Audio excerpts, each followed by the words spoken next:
is heating up as we enter the round of 16, and here to help me break down some of the betting angles and important storylines heading into the weekend is our guy, Gareth Wheeler. So, Gareth, let's get right into this. So the matchups for the round of 16 are all set. Who do you think has the easiest path to the final?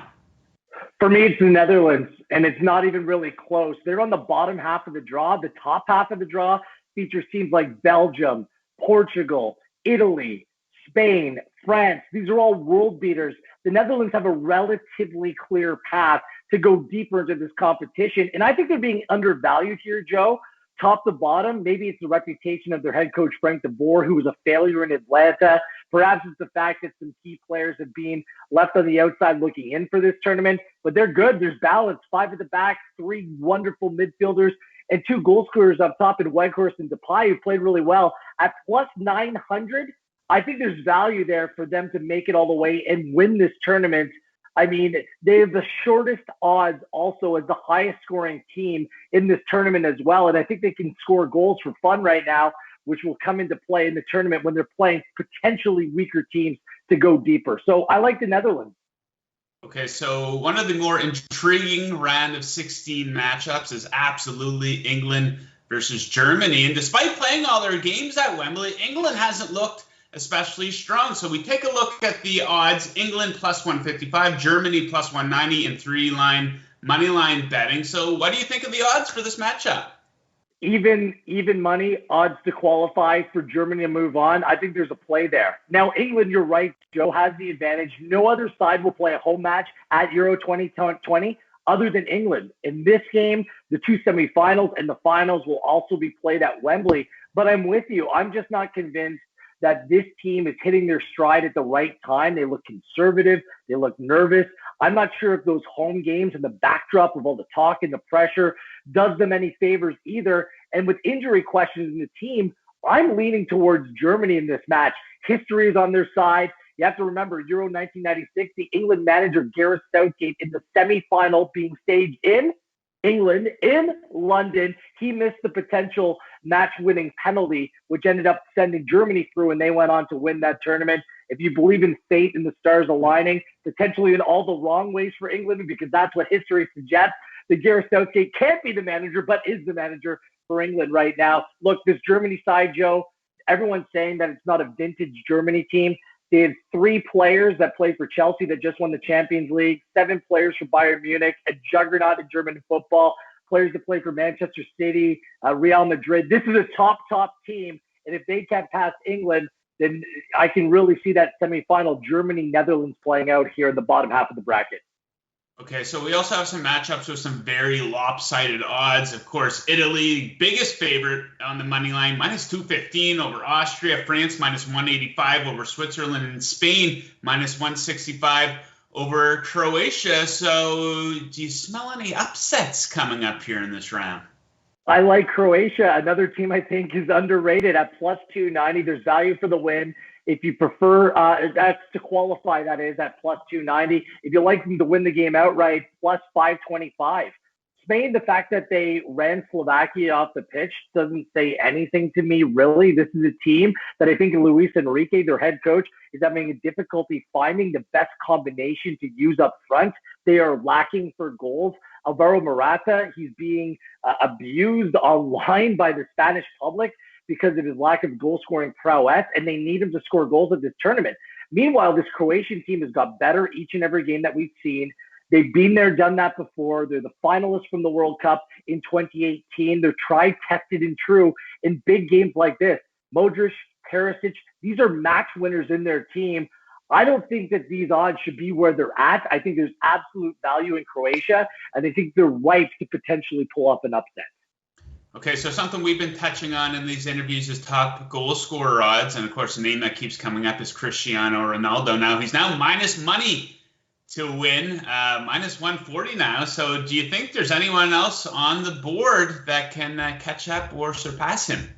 I do, and it all has to do with Sunday's game, Belgium-Portugal, because the most likely candidate is Romelu Lukaku at plus 600. He's on 3 goals. If Belgium can find a way past Portugal, I think there's goals to be had, and there's no better player on better form right now than Romelu Lukaku. He was the top player in Serie A, the league that Ronaldo plays in. There's a rivalry there, but not because the players don't like one another, but it's all based upon competition. You know that Ronaldo wants to go on and hit that 110th goal internationally at this tournament, but he's playing for a Portuguese side that has kind of failed to impress, and there are questions around this team. If Belgium can get past Portugal, plus 600 for Lukaku, I really think there's some decent value there. Okay, so what about player of the tournament? You know, we've seen a lot of great performances, and the betting market seems pretty wide open. Any names on your radar?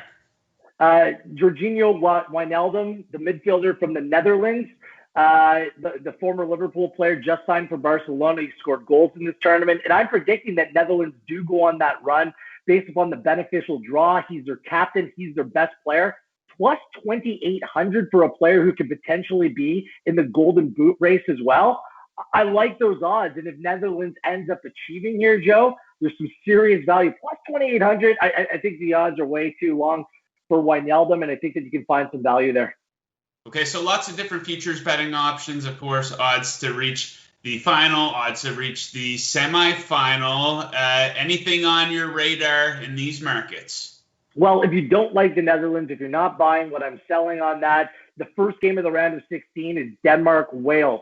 Wales did make the semifinal of the last Euros, upsetting Belgium along the way. They're experienced. They play Denmark, who's been riding this wild wave of emotion, which is difficult to maintain. And now Denmark's not playing a game in Copenhagen from now on. So they really rode that home field advantage. If you believe in a team like Wales, and I personally do, to get past Denmark, and you think that they can pull that big upset again off the Netherlands, at plus 700, I think that there's some decent odds right there for Wales to go on and do the job yet again. It's that bottom half of the draw, Joe, where there's some real opportunity to find some plays. Ukraine-Sweden is the kind of match that's going under the radar for everyone. There's value there. Ukraine is undervalued at plus 230, in my opinion, against the Swedish side, which is bang average. So if you stick to that bottom half of the draw and avoid the big dogs in the top half, I think that there's multiple plays that you can make that could be advantageous and play in your favor. Okay, so what about notable injury news? What do bettors need to know entering the round of 16? Italy are the favorites to go on and win this tournament despite having a difficult path, and it's made that much more difficult. They've lost two starting defenders, Florenzi, the right back, Chiellini, the center back, a heart and soul player who generally wears the captain's armband in the Italian national team. If you take those two players out of the equation, yes, there's cover. Bastoni's a great player, but I just don't think it's like for like, and it may change the way that you look at Italy going forward in this tournament. Their stats, their recent track record, they are absolutely flawless. But take away those two players, if and when they play a Belgium or a Portugal, that could loom large. I'm looking at France as well. If it's not Italy, people are turning to France, saying that this team will go on and win the tournament. In their last game of the group stage against Portugal, they lost both of their left backs. Lucas Hernandez went off injured. That might be more precautionary, but his backup, Luca Digne, he went off certainly injured. He will not play for the rest of this tournament. Once you lose your two players, I mean, they finished the game with a midfielder in Adrien Rabiot playing left back. This is an issue and a potential tournament breaker for France. It's something to certainly monitor. If they don't have a left back, it's going to force them to shuffle the deck. And they have a couple other depth players who picked up injuries as well in Marcus Thuram and Thomas Lemar. So not great news after losing Ousmane Dembele already earlier this tournament. It could be a case that there might be an injury too many for France to go on and win this tournament. Okay, Gareth, we will leave it at that. But if you want more on Euro 2020, check us out on Twitter, Instagram, YouTube, and of course over at oddshark.com. Gareth, thank you once again for joining us. Good luck with your wagers, and we'll see you next time.